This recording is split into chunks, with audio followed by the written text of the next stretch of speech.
Welcome to Beyond the Sale, the podcast for brands who want to turn every customer into their best customer. I'm Emily Lagasse, VP of Marketing at BluStream, and today we're diving into a fascinating corner of the pet industry, the aquarium and aquatic space. Our guest today represents one of the most education-intensive segments of the pet industry. When someone buys a fish or sets up their first aquarium, they're not just purchasing a product, they're creating an ecosystem that requires ongoing education, support, and expertise to be successful. Today we're talking with a BluStream client who has mastered the art of customer education and retention in the aquarium space, where customer success literally means keeping living creatures alive and thriving. Whether you're in pet retail, aquarium supplies, or any industry where customer education is critical, this conversation will give you insights into how to build lasting relationships through expertise and ongoing support. I'm joined today by Stacey Blood, Director of Operations at Blue Shark Trading Company. Blue Shark has over 30 years of experience in the aquarium industry, specializing in biological cultures and water quality solutions. Stacey and his team serve everyone from home aquarium hobbyists to public aquariums. So glad to have you here today, Stacey. Thanks for joining us.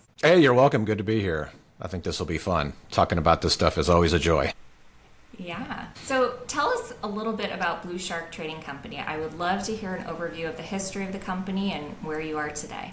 Sure. It goes back a little ways in several different incarnations. The core team has been the same over the years, but my father has a background in pets, and he started in the industry back in the mid-'80s or so. And from a little five and dime shop in Azle, Texas. It all started at a small little store. So he was doing like their fish room, and they didn't have a huge pet department, but it was more like a freshwater fish, tanks, and small five and dime store, Mott's five and dime. And so he did that. He was coming off was trying to transition from the music business into, he has a family now. So, he's like, well, I need a real job.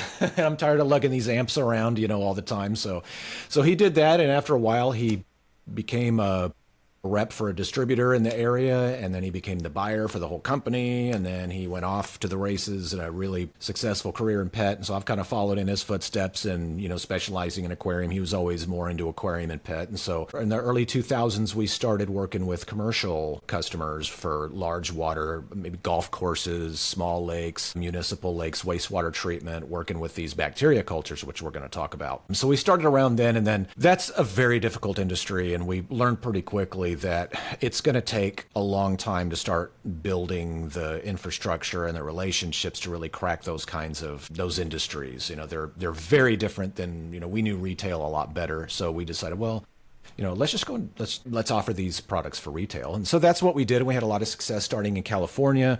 We worked direct to dealer. We've worked a lot of different models. We've done direct to dealer, we've worked with distributors. Petco has been a customer of ours at one time. So we've kind of seen a little of everything. We're doing a lot more direct to consumer now. So we're staying diverse, making use of the studio space, so to speak.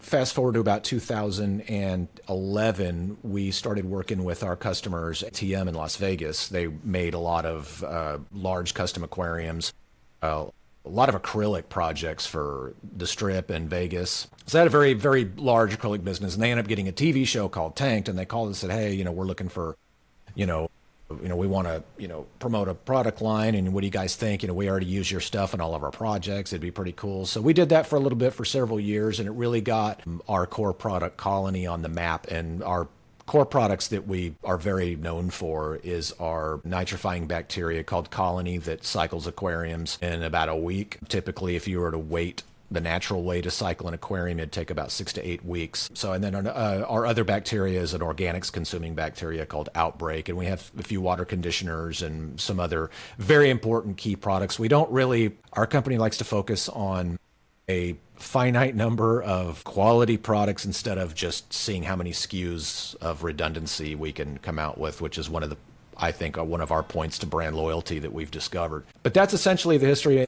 And we moved and we became Blue Shark in 2022. And we had already been a customer of BluStream at that point already. So we had transitioned from ATM over to Blue Shark. So you probably remember all the rebrand and all of that stuff that we did.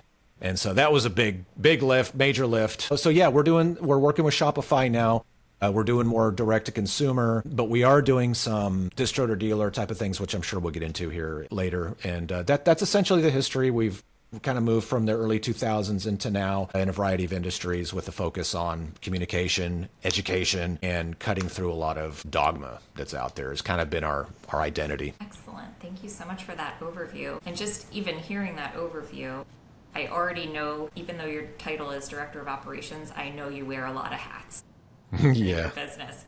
And I'm just curious if you could share what your favorite challenges are to solve within the business or your favorite projects that you work on. Man, well, they all kind of are a little different, and some of them get more challenging than others. I would say probably the best time I've had and probably accomplishment has been kind of establishing the narrative and the education around instant cycling and using a bacteria product. Because when we got in the business, bacteria products were really looked down upon, and they were seen as snake oil and something that doesn't work. And there's a good reason for that. There's a good reason that attitude was there. And it was annoying for a while because I knew differently, because I had a rare opportunity to work around some biochemists and environmental biologists and people that really knew what they were doing, that developed these products. They're not really academics, they have tons of degrees. They've spent more time in school than I've been alive probably, but what they use their applied knowledge to actually do things in the field. They're actually working. They're not just academics just with ideas and things. They actually make stuff. They love making stuff and new tools. So I was just in a rare opportunity to be around this. I didn't go to school for this. We were discussing before we started, I worked in radio for 10 years, and I left that to do this at around 2004. And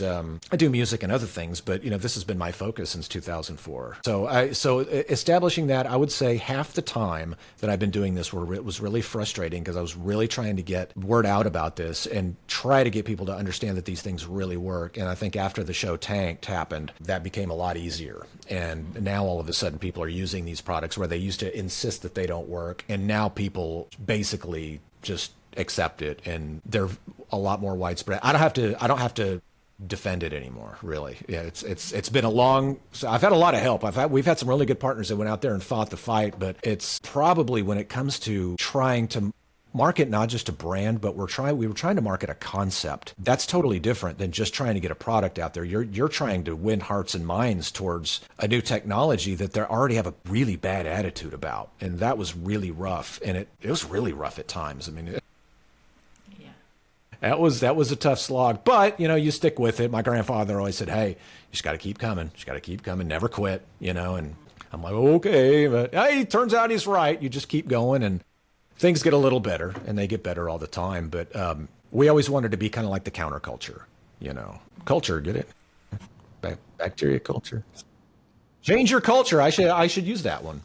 That's there you go. We're coming up with marketing opportunities. This is a good brainstorming session. Okay, thanks. See you later, Emily. Talk soon. So I just, I hear the passion in your voice for this business, and it sounds like so much of your passion is connected to this education.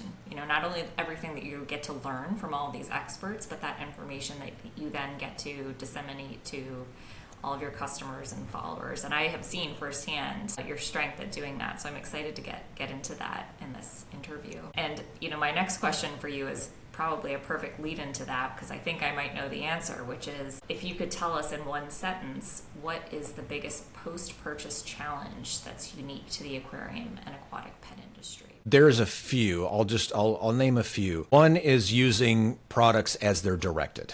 Okay, following the instructions. In your opener, and I'm glad you said this, you were talking about that this isn't just a regular product. We're trying to keep fish alive here. These are pets. People name their fish. This is serious business here. Especially if you think about, you get fish for the kiddos on the birthday or Christmas or whatever. You can't have dying fish. Can't have that. You can't. That's bad. That's a bad scene, and that will not bode well for the hobby. For the hobby, you have to have success, right? So I would say historically, the success rate for new hobbyists has been about 50%. Okay, that means of the 50% of people that start an aquarium, that get into the hobby cold, they've never done any of it, they're brand new, 50% of them are going to fail. And I would say 90% of that 50% are going to fail because they didn't cycle their tank. So they had a buildup of ammonia, all the fish died, the kids are crying, or it's a bad scene, and then likely they never try again. They don't want to go through that again, right? Even if it's just adults. Nobody likes that. Nobody wants to go through that. And you feel like a failure. And I don't want to do that. I killed these fish. Then you have the guilt. How many ways is this a bad scene? I mean, this is not a good experience when living things are dying. So what we've done, we've taken that success rate from 50 and taken it to about 99, okay? If you use the Colony product, there's really no way you're not going to cycle the tank unless you don't follow the directions. So that's why I tie these in, okay? So the biggest challenge is getting them to use the right products. The second biggest challenge is to get them to use them properly, okay? And I would say probably with this platform, that's what's always attracted me to BluStream is that there was a time, not anymore, but when I got started doing this, I fast realized I was one of 3 people in this, I feel like the whole world that could actually talk about this topic and know what I'm talking about, just because I just learned it just by osmosis, being around people, listening to the conversations and, being taught a lot of things in layman terms. It's such a niche and it's such a small little segment.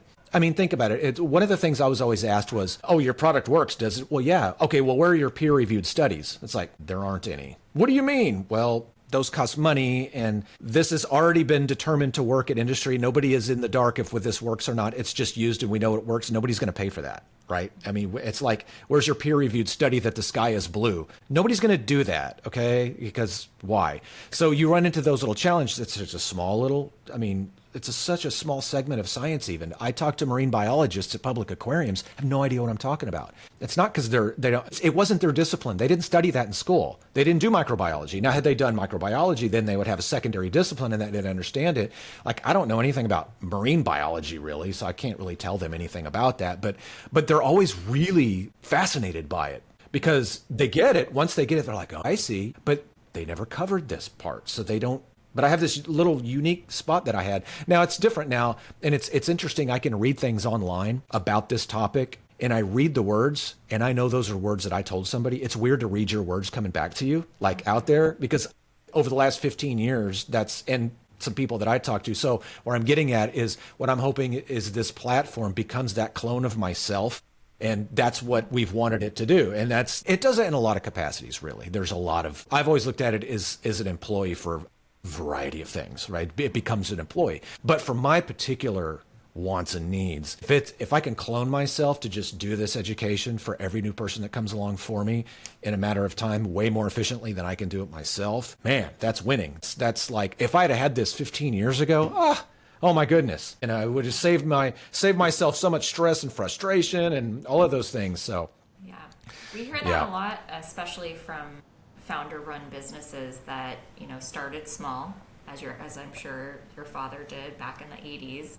Yeah. And as you start growing, you find the need to continue to communicate, the need and desire really to communicate with your customers in the same way that you did, which was often a one-to-one relationship. And it becomes more challenging. How do you continue to help customers through those initial points with setting up their aquariums to ensure that they're successful? And clearly you found a way to do that at scale with BluStream. So I'd love, we'll get more into that shortly. Right now, I would love to get into talking more about the problem and the reality within the aquarium space. So I know that this industry, it's not just about customer success, isn't just about satisfaction. It's, as we've spoken about, it's literally about keeping animals alive and kids happy oftentimes. Yeah. So over your 30 years in business, how have you seen the typical aquarium customer change over that time? Are you seeing different challenges compared to when you first started, or are the challenges relatively remaining the same? They're kind of the same, but they're different. So whereas before you would have a challenge where it was pre-internet or budding internet, early 2000s, or so, you didn't have the multimedia, you didn't have the resources that we have today. Certainly didn't have AI or anything like that. So people wouldn't know much, and the extent of what they knew would be what they were told by either somebody they knew or a guru of theirs that they respected and considered one, or aquarium store owner that they got their information from. A lot of times that was wrong. There's a lot of wrong information that's been passed down dogmatically that they don't know is wrong, that is thought of to be correct. So the challenges I would say back then would be they didn't know enough, and the knowledge they did have was not quite right. Okay, maybe some right, combination of partially right to completely not right. to completely right. It depends. It depends on the particular issue. With nitrification, usually always 100% wrong, which is why I just went through the whole thing. So now you end up with a situation where people think they know everything because they can reach out. Google. Yeah. They've got Google, and guess what's on Google? A bunch of wrong information. So unfortunately, we end up with a lot of Jacques Cousteaus out there that figure they know it all. There's nothing you're going to tell them that's right. So you have to handle those situations differently. And I've always been, it is a challenge because people have a lot of pride with their knowledge and what they know. And there's a lot of Dunning-Kruger out there. Let me tell you, there's a lot. You know a little bit, and then all of a sudden they're trying to educate everybody on everything. But you run into that in a lot of areas. But with this, because it's fish and because it's keeping fish alive, I would say it's probably the challenge is maybe having access to too much wrong information now. But maybe that is the same challenge, just maybe it's just at scale now.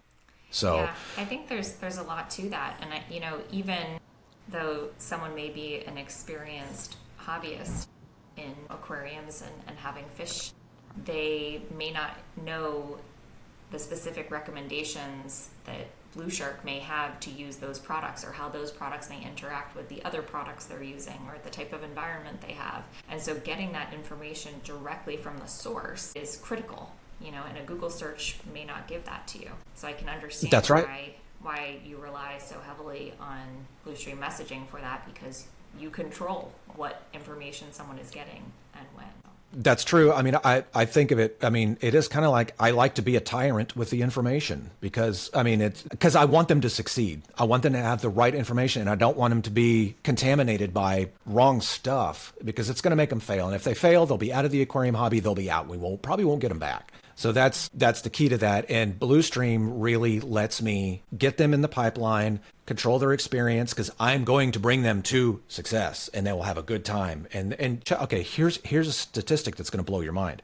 50% of people that fail, about 90% of those, that's 70 to 90 don't come back. Some will try again, okay? But of the 50% that succeed, a vast majority of them either get a second aquarium or they upgrade to a bigger aquarium. Do you see the vast... It's a lifetime value proposition here. It is. You want people to succeed not only because it's the happy outcome to have the That's fish right. and the ecosystem living and well, but we also want to retain those customers to continue coming back and purchasing from us. So absolutely, and they have to have faith in you too. They have to know that you're going to do them right. We've probably to our detriment over the years just completely be honest with your customers. Let them know if you mess something up, you mess something up. If you had something wrong, you had something wrong. We'll get it right. Usually, I've always looked at, with mistakes that we've made. Maybe I shipped something wrong. It happens to everybody. You misship something. Oh, you know what? Yeah, we'll just send another one out for you. Always let them know you'll be there for them. It's so important, and I think now when things have been getting so impersonal, and people complain about it all the time. They don't talk to a real person, or they don't feel like a company cares about their problem or something. A little bit goes a long way. It always did, but especially now, for sure. I'd be curious if you could talk us through what actually happens. We've talked about a little bit about what it looks like, when people are either succeeding or failing, but talk us through the typical new customer journey. What's happening when folks first get their aquarium? How does that work? Well, when people get their aquarium, you mean in the context of BluStream? Sure, yeah. Or let's talk about both. Let's set the stage of what happens typically in the industry. Someone goes to a local store, they buy some supplies, they set up their aquarium, and then, as you've mentioned, maybe 50% of those folks are failing. What happens? Okay, what are the steps? Okay, I'll do the steps, and as I go, I'll do with and without BluStream. Okay, right. I think this will be good. Okay, so typically, if a customer goes into an aquarium store, and hopefully they end up in a good one where somebody really cares and doesn't let them overbuy and push them towards failure. But if they go, they'll get an aquarium, they'll buy the tank. Typically, if they don't follow the instant rapid cycle process, they'll tell their customer to go home and cycle their aquarium over 6 weeks. That's going to lead probably to more failure than success. That's not optimal because people will start to get bored looking at an empty box of water and they won't understand what's going on. And so they're going to wait 6 to 8 weeks for that ammonia to cycle into nitrate. Okay, so basically what a cycle, I should have discussed this earlier, but basically what an aquarium cycle is, see, you got to start from the beginning. So an aquarium cycle, basically when the fish go to the bathroom in the tank, you have ammonia, a natural bacteria converts that toxic ammonia into toxic nitrite. The other bacteria converts the toxic nitrite into non-toxic nitrate. That's why your tank goes on and on and on and on and on, totally filtered. It's from a bacteria. Okay, so, and we offer those bacteria concentrated that you can get started with immediately, so you don't have to wait 6 to 8 weeks for them to divide into bigger colonies of bacteria to cycle this. So this store, in this scenario, that sends them home to do the long cycle, they're going to have them go do the long cycle, right? Lots of things could go wrong in the long cycle. They may not get it cycled right. The readings may be wrong. They'll get bored. They won't maybe lose interest, and maybe they'll think it's cycled, put the fish in, it's not. So they don't know what to do with it because they didn't understand the process. They were just told to go home and look at an empty box of water until you see this reading. Whereas now let's say someone has already been on the BluStream platform, and one of the things we're really looking to do, kind of our next wave, is where do we capture these aquarists before they get an aquarium, right? So that's the biggest challenge we have, which maybe that's another interview. After we figure that out, we'll let you know. But that's a hard one. Anyway, if we essentially, somebody new to aquariums, we give them, with our journey, as soon as they come in, they'll let us know. If they don't have a tank, they'll let us know, right? If they do have a tank, they'll let us know. So we give them their choice. So we want to know what, are you an experienced aquatist, or are you a beginner? A beginner. So if their beginner comes in, we automatically will give them links to, here's all the things you need for an aquarium, okay? Now, here's some fish that you might want to start out with, okay? These are all questions they're going to ask in the store, if they have the confidence to ask them. I'll go over that in a second. Here's all the fish, right? Jack and I have been one of the developers there at BluStream. We have developed a fish compatibility tool. So like if you put the name of the fish in, it'll tell you, like, here's a fish and this a fish. Are they compatible? No, yes, maybe, okay? So it's awesome. And these are all things that are dealt with every day in a fish store. They can already have the answers to these questions before they go in the store. Now, the reason this is important is because a lot of times, and I've been one of these, I think we've all been one of these people from time to time. You're new to something, you go in a store, you know nothing about it, right? And everybody there's experienced, and everybody has a little bit of shyness, right? Because nobody wants to be the person that doesn't know anything about anything, right? Or I don't know, maybe that's just my problem, but I can relate to that, and it does happen. If you know a little bit about kind of what you're doing and what to expect before you go in, you have a little more confidence, right? Because a lot of times people go into an aquarium store and they'll see all these products, right? 80% of which you don't even need. And a lot of times they'll walk in and they'll say, I have to have all of that. I don't think so. They'll walk right back out. It's like, I have to have that whole wall of products. They don't know. So in our opener to the journey, we tell them, these are the things that you really need. Okay. Just to get started. When you walk in, they're going to show you all these things they want you to buy, right? Some stores will have fewer products, but we like to prepare the hobbyist for their first experience in an aquatic store, because we don't want them not to go to an aquarium store. We want them to go to it's where they're going to have the tightest relationship with somebody, not on our journey. Okay. Because they're going to have to buy the products that they could buy them online, but there you go. If they buy it online, we've also already given them an education on what to do. So if they haven't been in an aquarium store, we're also giving them that one-on-one experience that's always there. Between the fish compatibility, all of the products that they need to buy, the pump, the substrate, the aquarium, the filtration, what kind of food is best, what are some fish that are good to start out with? What are some fish that are good for a beginner, right? We don't want to turn someone loose with a reef tank as their first tank, right? So that's a big learning curve. A lot of aquarists never even go to marine at all. And of course, it's way more expensive. You can spend spend $11,000, 70-gallon reef tank, because even more reason to help your customer be successful when it's that big of an investment. Well, of course, because sometimes they do graduate to that. They're like, and what the progression usually is, man, this freshwater tank, I'm good at this. My water is crystal clear. It looks beautiful in my house. It's not a dingy, algae-filled eyesore sitting in my house because I didn't take care of it right, but this thing pops, man. It looks great, my place. I think I want another one. Maybe a marine tank, maybe like a cool reef tank. Now I'm going to go learn how to do that. But then they've got community tanks. You've also got planted tanks. They're like forests of plants. That's a whole different learning curve right there. You got to know about soils and fertilizers and pH. You get a lot more into water parameters once you start getting into planted tanks. Higher disciplines. But want to progress people onto their next part of the journey. What has made this successful is we don't give people too much information out the gate. That's not what this platform is for. It's not the entire college course in aquarium keeping. People are going to find their own information in the journey, but we like to give them what they're ready for right now. You want to know a little more? Okay, we'll click here. Okay, well, you got that. Oh, okay, well, do you want to know a little more? We'll click here. We're not going to inundate them with a whole bunch of stuff in the beginning. Give them what they can handle. What I'm hearing from you is that there's kind of this infinite complex number of arrangements that somebody could have for their ecosystem. That's right. And that you've created a resource guide that will help someone get the exact information they need for them. And you do that by gathering the zero-party data that you need to give them the proper information they need at the right time and help them be successful. And yes, that's actually the key. At the right time is the key. At the right time, and the tool allows us to do that with the time touch point. And based on what you've said as well, it sounds like your customers are having much more success than the average customer as a result of all this education and information. I'd be curious if we could walk through a story of a beginner that you know of that was on the BluStream platform and going through one of your journeys, who was struggling but ultimately succeeded because of these interactive touch points that we've been talking about. I know that your dashboard shows customers are most likely to respond to question-based texts and often go on to purchase cross-sold products that are relevant for them specifically. So if you could talk us through kind of like a unique journey or maybe a cohort that you've seen move through the system, I think that would be really helpful.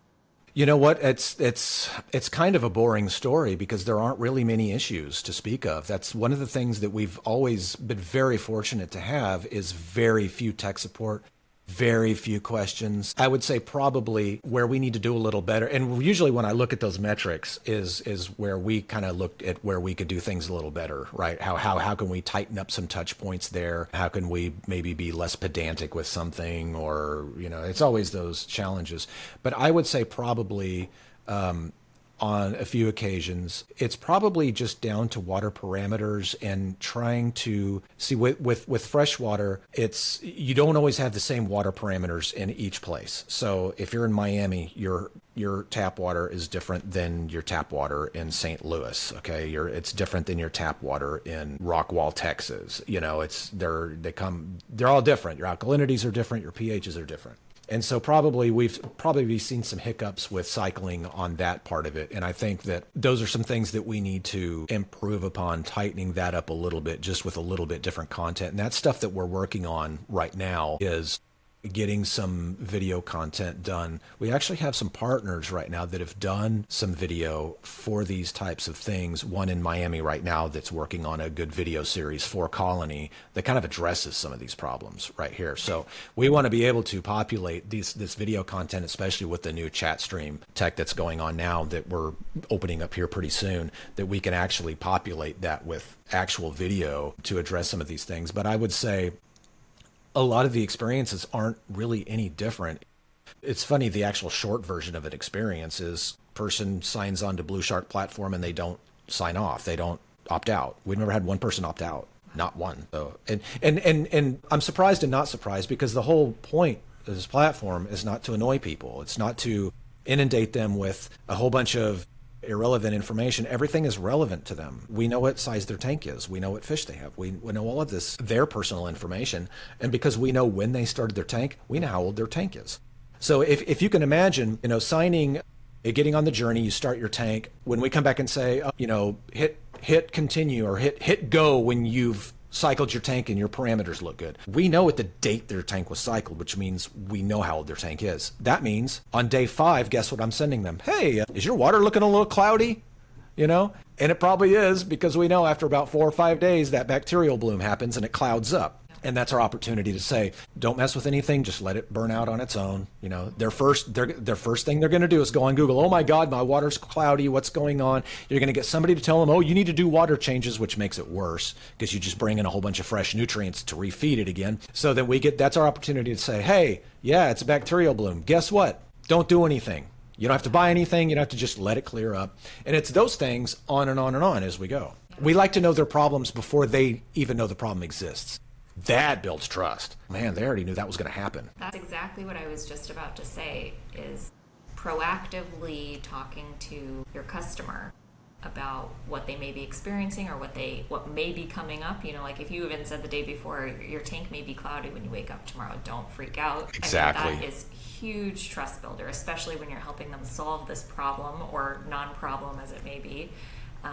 Huge. Yes. So, we've talked about how customers, especially in this industry, need ongoing expertise and support, just throughout the life cycle. So let's talk a little bit about where customer education and support is heading in the industry as a whole. I'd be curious to hear where you think brands and retailers have the most untapped potential, whether that's in education, community building, product experience. Where do you think the biggest opportunity is for brands to create more successful long-term hobbyists? In my space or any space? Answer both. Oh, okay. I think it depends on the space. I think there are spaces where people don't really want to interact with anybody. They just want what they want. It's a low key support situation. Not much goes on. But I would say overall in mine, I mean, we already have that mentality anyway, but I would say that personal connection, when I heard about in the chat stream, the being able to chat real time in the middle of it to me, that was like, yes. It's like, this is just taking this to the next logical, brilliant place, right? So when you can interact with somebody, I think I could use the evolution from email to what we do now. Everything is evolving to just taking the time out of the process. It's like, I don't want to write a support email anymore. I really don't even want to fill out a support form anymore. And I do that a lot. There's always support. I work with a lot of web development too. So with my web hosting, I have a lot of support situations that come up, and I'm doing that a lot. And I mean, I would like to just have a link directly that even if they're not there this second, all I got to do is just hit it and just wait. I don't want to. I mean, one of the things that I gripe about a lot is, Emily, how much time do you, I don't know if you know this or not. I actually did an experiment with this. How much time do you think you spend logging into websites? A month, every month, just the process of logging into a website. Probably 10 hours. It's a lot. When I think about all the platforms I have to log into every day, yeah, a lot. It's in the hours. Yeah. And that is useless for everybody. A consumer, a business owner, an employee, anybody that's trying to be productive, that is wasted time. I think, and to me, maybe it's just my particular soapbox, but any way a company can respect and preserve the time of their customer, in my opinion, moving forward is going to be a high premium. And I think you have to maybe combine that with personal connection as well. I don't know if this is true or not. I don't know if the generations coming up are going to be as particular about that. Because I mean, I grew up with one phone on the wall in the house. Okay, if I wanted anything, I had to make a phone call. So I'm used to it, but I appreciate that. I'm not a texter really. I'm usually a phone call guy because I want to make a call. Let's deal with it, get it over with, out of our life, we're done. Instead of here's an email, I'm going to wait for another email. Here's another email. Here's another email. It's like we all know that we can talk something through in a tenth of the time that it takes to write it out in a bunch of, pen pal situation, right? So I don't know if that's going to be as important to generations upcoming or not, that personal connection. Maybe that's just a back in my day kind of thing. I don't know. But I think it is. I mean, the time aspect. Yeah. Yeah. The research is showing that connection is becoming even more and more critical. Yeah. Even in our personal lives, but because of all this technology layers that we have in every aspect of our lives, the connection is becoming more important than ever. So what I'm hearing you say is any opportunity that you can take advantage of that saves your customers time is really the future. And I think that makes a lot of sense, especially it sounds like if that time-saving tool also creates a connection. Yes, if you can do both there's no reason you can't do. Well, the BluStream does both at the same time is kind of the moral of the story here. Mm-hmm. It's I thought it was like faster than Google when I first encountered it. And that was my first thought. It's like, well, wait a minute. The reason it's faster than Google, because with Google, you don't go to Google until you already know of a problem.